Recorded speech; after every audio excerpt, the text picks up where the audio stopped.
अगर आप भी धर्मेंद्र निर्मल या अनिल यादव का बंशीधर चौधरी का गाना सुनना चाहते तो चैनल को सब्सक्राइब करें, कमेंट करें, क्योंकि नए नए गाने आपके पास जल्द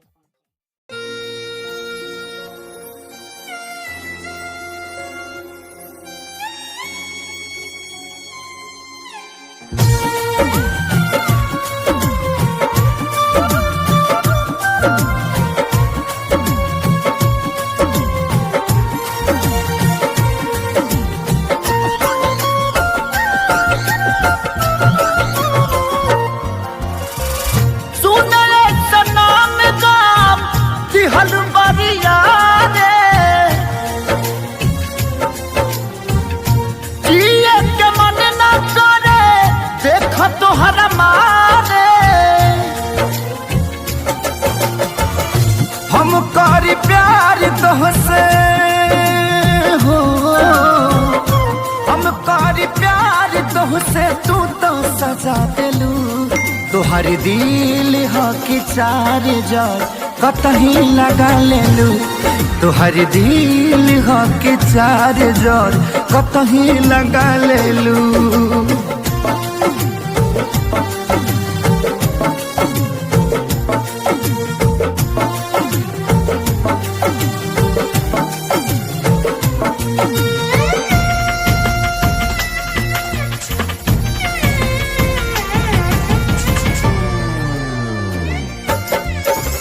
कबो न मुस्कुरालू तू, क्षण में रूठ जालू तू।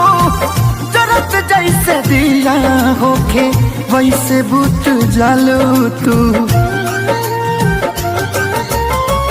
कबो न मुस्कुरालू तू, क्षण में रूठ जालू तू। जरत जैसे दिया होके वैसे बुझ जालू तू। सूते न देलू सपनों में तू आके जगा दिलू। तोहर दिल हो कि चार जार कतही लगा लेलू। तोहर दिल हो कि चार जार कतही लगा लेलू।